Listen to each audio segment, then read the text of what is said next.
ಯಾರಿಗೂ ಬರಬಾರ್ದು. ಈಗ ಬಂದಿದೆ, ಏನು ಹೇಳಕ್ಕೆ ಇಷ್ಟಪಡ್ತೀರಿ ಸರ್? ಸರ್ ತುಂಬ ದುಃಖವಾದಂಥ ಪರಿಸ್ಥಿತಿ ಇದು. ನನ್ನ ಮಗನ BA ಓದಿಸಿದ್ದೆ, ಕಷ್ಟಪಟ್ಟು ಓದಿಸಿದ್ದೆ, ಈಗ ತಾನೇ ಕೆಲಸಕ್ಕೆ ಸೇರಿದ್ದ. ಏನೋ ಒಂದು ಲೈಫಲ್ಲಿ ಒಂದು ಆಗ್ತೀವಿ ಅಂತ ಅಂದ್ಕೊಂಡಿದ್ವಿ, ಏನೇನಾಗಲಿಲ್ಲ. ಬೆಳೆದಿರೋ ಮಗ ಕೈಗೆ ಬರ್ದಿರ ಹೋಯ್ತು ಸರ್. ನಮ್ಮ ಜೀವನನೇ ಹಾಳಾಗೋಯ್ತು ಸರ್, ನಮ್ಮ ಜೀವನನೇ ಹಾಳಾಗೋಯ್ತು. ನಿನ್ನೆ ನೀವೇನಾದ್ರು ಅಲ್ಲಿಗೆ ಹೋಗಿದ್ರಾ, ಮಗ ಮಾತ್ರ ಹೋಗಿದ್ದ? ನಿನ್ನೆ ನಾವು ಹೋಗಿಲ್ಲ ಸರ್, ಮಗ ಮಾತ್ರ ಅಲ್ಲಿ ಹೋಗಿದ್ದ. ಡ್ಯೂಟಿಗೆ ಅವ್ನು ಇಳಿದ್ಬಿಟ್ಟು ಹೋಗಿದ್ದಾನೆ. ಬಂದುಬಿಡ್ತೀನಿ ಡ್ಯಾಡಿ 4 ಗಂಟೆ ಒಳಗಡೆ ಅಂದ. 4 ಗಂಟೆ ಆದರೂ ಬಂದಿಲ್ಲ, 5 ಗಂಟೆ ಆದರೂ ಬಂದಿಲ್ಲ, 6 ಗಂಟೆ ಆದರೂ ಬಂದಿಲ್ಲ. ನಾವು ಫೋನ್ ಮಾಡಿದಾಗ ಪೊಲೀಸ್ ಸ್ಟೇಷನ್ ಫೋನ್ ಇದೆ ಅಂತಂದರು, ಕಳೆದೋಗಿದೆ ಅಂತಂದರು. ಮತ್ತು ಅಲ್ಲಿ ಹುಡ್ಕೊಂಡು ಹೋಗೋಷ್ಟೊತ್ತಿಗೆ 8 ಗಂಟೆ ಆಯಿತು. 8 ಗಂಟೆ ಹೋಗಿದ ತಕ್ಷಣ ನೀವು ಫಸ್ಟು ಹಾಸ್ಪಿಟ್ಲಿಗೆ ಹೋಗಿ ಅಂದರು. ಹಾಸ್ಪಿಟಲ್ಗೆ ಹೋಗಿ ನೋಡಿದಾಗ ಅನಾಥಾಶ್ರಮ ಅಂತ ಹೇಳಿದ್ರು. ಗುರ್ತಿಡ್ದಿಲ್ಲ ಯಾರು ಅಂತ, ಗುರ್ತು ಪರಿಚಯ ಸಿಗ್ತಾಯಿಲ್ಲ ಅಂತ. ಹೋಗಿ ಮಿಸ್ಸಸ್ ಕಾಲ್ ನೋಡಿದ ತಕ್ಷಣ ಇಮಿಡಿಯೇಟಾಗಿ ಗೊತ್ತಾಯಿತು ನನ್ನ ಮಗ ಪ್ರಾಣನೇ ಹೋದಾಗೆ ಆಗೋದು ಸರ್. ಇಂಥ ಒಂದು ಪರಿಸ್ಥಿತಿ ಬರಬಾರ್ದಿತ್ತು. ಈಗ ಒಂದು ಕಡೆ ಮನೆಯಲ್ಲಿ ಪತ್ನಿಗೆ ಧೈರ್ಯ ಹೇಳಬೇಕು, ಮಗಳಿಗೆ ಧೈರ್ಯ ಹೇಳಬೇಕು, ಇನ್ನೊಂದು ಕಡೆ ನೀವು ಧೈರ್ಯ ತೆಗೆದುಕೊಳ್ಳಬೇಕು. ಈ ಪರಿಸ್ಥಿತಿ ನೋಡಿದ್ರೆ ಏನು ಅನಿಸುತ್ತೆ? ನಮ್ಮ ಹೃದಯ ಒಡೆದೋಗದೆ ಇರೋದೇ ದೊಡ್ಡ ವಿಷಯ ಸರ್. ಇಲ್ಲ ನಾವು ಇಷ್ಟೊತ್ತು ನಮ್ಮ ಹೃದಯ ಒಡೆದೋಗ್ಬೇಕಿತ್ತು. ಅಂಥ ಒಂದು ಸಂದಿಗ್ಧ ಪರಿಸ್ಥಿತಿಯಲ್ಲಿ ನಾವಿದ್ದೀವಿ. ಈ ಮಗನ ಬಗ್ಗೆ ಏನೆಲ್ಲ ಕನಸು ಕಾಣಿದ್ರಿ ನೀವು? ಮಗ ಒಳ್ಳೆ ಅವ್ನು ಡ್ಯಾನ್ಸರ್ ಆಗಿದ್ದ, ಒಳ್ಳೆ ಆ್ಯಕ್ಟಿವಿಟಿಯಲ್ಲಿದ್ದ, ಚೆನ್ನಾಗಿ ಓದ್ತಾ ಇದ್ದ. ಪುನೀತ್ ರಾಜ್ಕುಮಾರ್ ಪಕ್ಕಾ ಫ್ಯಾನ್, ಪುನೀತ್ ರಾಜ್ಕುಮಾರ್ ಪಕ್ಕಾ ಫ್ಯಾನ್ ಆಗಿದ್ದ, ವಿರಾಟ್ ಕೊಹ್ಲಿಗೆ ಪಕ್ಕಾ ಫ್ಯಾನ್ ಆಗಿದ್ದ. ಹೋಗ್ಬಿಟ್ಟು ಬರ್ತಾನೆ ಅಂದ್ಕೊಂಡ್ವಿ, ಈ ಥರ ಶವವಾಗೇ ಬರ್ತಾನೆ ಅಂತ ನಾವು ಲೈಫಲ್ಲಿ ಅಂದ್ಕೊಂಡಿಲ್ಲ ಸರ್. ಈಗ ಒಬ್ಬನೇ ಮಗನ ಮುದ್ದಾಗಿ ಸಾಕಿದ್ರಿ, ಕಳ್ಕೊಂಡಿದ್ರಿ. ಈಗ ಏನಮ್ಮ ಧೈರ್ಯ ತಗೋಬೇಕು ಸರ್? ನೆನೆ ಈವ್ನಿಂಗ್ 6 ಗಂಟೆಯಿಂದ ಹೋದವಳು ನಾನು ಆಟೋ ಹಿಡ್ಕೊಂಡು ಮೊಬೈಲ್ಗೆ ಪೊಲೀಸ್ ಸ್ಟೇಷನ್ಗೆ ಹೋದೆ. ಅವರು ಅಲ್ಲಿಂದ ಮೊಬೈಲ್ ಮುಖ್ಯ ಅಲ್ಲ ಮೇಡಮ್, ನಿಮ್ಮ ಮಗ ಎಲ್ಲಿದ್ದಾನೆ ನೋಡಿ ಅಂದರು. ಬೋರಿಂಗಲ್ಲಿ ಹೋದ್ವಿ, ಇಲ್ಲ.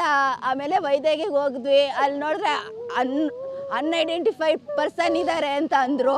ಧೈರ್ಯ ಮಾಡ್ಕೊಂಡು ನೋಡ್ತೀರಿ ಅಂದರೆ ತೋರಿಸ್ತೀವಿ ಅಂದರು. ಸರಿ ತೋರಿಸಿ ಸರ್ ಅಂತ ಹೋದೆ.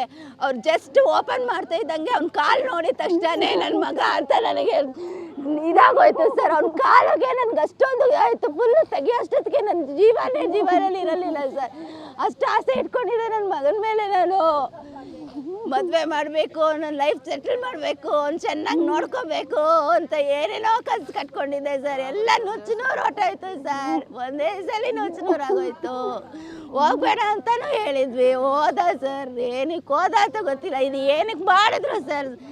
RCB ಏನಕ್ಕೆ ಸರ್ ಬೇಕು? ಯಾರ ಫ್ಯಾಮಿಲಿ ಉದ್ಧಾರ ಮಾಡೋಕ್ಕೆ ಬೇಕು ಸರ್ ಹೇಳಿ? ಯಾವ ಫ್ಯಾಮಿಲಿ ಉದ್ಧಾರ ಆಗಿದೆ? ಎಷ್ಟು ಜನ ಸತ್ತಿದ್ದಾರೆ? ಯಾರಾದರೂ ನ್ಯಾಯ ಕೊಡ್ತಾ ಇದ್ದಾರಾ? ಈಗ ಯಾರು ಬಂದಿದ್ದಾರಾ? ಯಾರೂ ಇಲ್ಲ. ಏನು ನಮಗೆ ನ್ಯಾಯ ಹೆಂಗೆ ಸಿಗುತ್ತೆ ಹೇಳಿ ಸರ್? ಇಷ್ಟು ದೊಡ್ಡ ಮಗ, 22 ವರ್ಷದ ಮಗನ ಕಳ್ಕೊಂಡಿದ್ದೀನಿ ನಾನು. ಒಬ್ಬ ಮಗ, ಏಕೈಕ ಮಗ ಒಬ್ಬನೇ. ಅವ್ನು ಇಲ್ಲದೇ ಇದ್ದಾಗ ನನ್ನ ದುಃಖ ಎಷ್ಟಿರುತ್ತೆ. ನಾವು ಕೂಲಿ ಕೆಲಸ ಮಾಡೋದು ಸರ್, ಡೈಲಿ ವೇಜಸ್ಸು. ಆ ವೇಜಸ್ಸಲ್ಲಿ ಅವನನ್ನು ಕಷ್ಟಪಟ್ಟು BE ಮಾಡಿಸಿದ್ವಿ. ಇವತ್ತು ಆ BE ಮಾಡಿಸಿರೋದಕ್ಕೆ ವ್ಯಾಲ್ಯೂ ಇಲ್ದಿರಂಗೆ ಆಯಿತು ಸರ್. ಅಷ್ಟೊಂದು ಪ್ರೊಟೆಕ್ಷನ್ ಕೊಟ್ಬಿಟ್ಟು ಮಾಡ್ಬೋದಾಗಿತ್ತು ತಾನೇ. ನೂಕುಳು ಕಲೆ ಯಾರಿಗೆ ಮಾಡಬೇಕಿತ್ತು ಸರ್? ಒಂದು ಲೈನ್ ಅಫ ಮಾಡ್ಬೋದಾಗಿತ್ತು, ಏನೋ ಒಂದು ಫೆಸಿಲಿಟಿ ಮಾಡ್ಬೋದಾಗಿತ್ತು. ಅಷ್ಟು ಜನ ಬರ್ತಾರೆ ಕ್ರೌಡ್ ಅಂತ ಮುಂಚೆನೇ ಇನ್ಫಾರ್ಮೇಷನ್ ಇರುತ್ತೆ ತಾನೇ ನಿಮಗೆ. ಲೈನ್ ಫಾರ್ಮ್ ಮಾಡೋದಕ್ಕೆ ಏನಾಗಿತ್ತು ಸರ್? 3 ಜನನ ಅವನು ಸೇವ್ ಮಾಡಿಬಿಟ್ಟು ಅವ್ನ ಪ್ರಾಣನ ಕೊಟ್ಟಿದ್ದಾನೆ ಸರ್.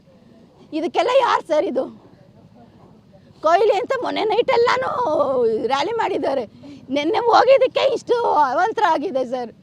ನಾವು ಕೂಲಿ ಕೆಲಸ ಮಾಡ್ಕೊಂಡು ಬದುಕೋರು. ಈ ಮಗುನ ಕಳ್ಕೊಂಡು ನಾನು ಹೆಂಗೆ ಇದು ಮಾಡಬೇಕು ಹೇಳಿ? ಮಗಳನ್ನ ಇದ್ದಾಳೆ ಇನ್ನು, ನಾವು ಹೆಂಗೆ ಇದು ಮಾಡಬೇಕು? ನಮಗಂತೂ ಆ ಮುಖ ನೋಡೋಕ್ಕೆ ಆಗಲ್ಲ. ಯಾಕಂದರೆ ಅವನು ಡ್ಯೂಟಿ ಮಾಡ್ಕೊಂಬಂದ್ಮೇಲೆ ಮಲ್ಕೊಳ್ಳೋದು ಹಿಂಗೇನೆ ಸರ್. ಆ ದೃಶ್ಯ ನೋಡಿದ್ರೆ ನಮಗೆ ಮಲಗಿದ್ದಾನೆ ಅನಿಸುತ್ತೆ, ಅವ್ನು ಸತ್ತಿದ್ದಾನೆ ಅಂತ ಅನ್ನಿಸ್ತಾ ಇಲ್ಲ ನಮಗೆ. ಬಟ್ ಆದರೂ ನಮಗೆ ಇಲ್ಲಿ ಯಾಕೆ ಹೂವು ಎಲ್ಲ ನೋಡ್ಬಿಟ್ಟು ನಮ್ಮ ಮಗ ಇಲ್ಲ ಇಲ್ಲ ಇಲ್ಲ ಅನಿಸುತ್ತೆ ಅಷ್ಟೇ ಸರ್. ಬಟ್ ಅವನು ಇಲ್ಲ ಸರ್, ಇಲ್ಲ ಸರ್. ಮುಖ್ಯಮಂತ್ರಿಗಳು ಹೇಳ್ತಾರೆ ಇದ್ದಕ್ಕಿದ್ದಂಗೆ 1 ಲಕ್ಷ ಜನ ಬಂದ್ಬಿಟ್ರು, ಅದಕ್ಕೆ ಘಟನೆ ಆಗಿದೆ ಅಂತ. 1 ಲಕ್ಷ ಜನ ಬಂದು ಎಲ್ಲಿ ಬಂದ್ರು ನಮಗೆ ಗೊತ್ತಿಲ್ಲ ಸರ್. ನಾವು ಕೆಲ್ಸಕ್ಕೆ ಹೋಗಿದ್ವಿ. ಪ್ರೊಟೆಕ್ಷನ್ ಮಾಡಬೇಕು ತಾನೇ ಸರ್, ಮಾಡಬೇಕು ತಾನೇ ಸರ್. ಹೋಗಿರೋ ಜೀವ ಬರುತ್ತೆ ಸರ್.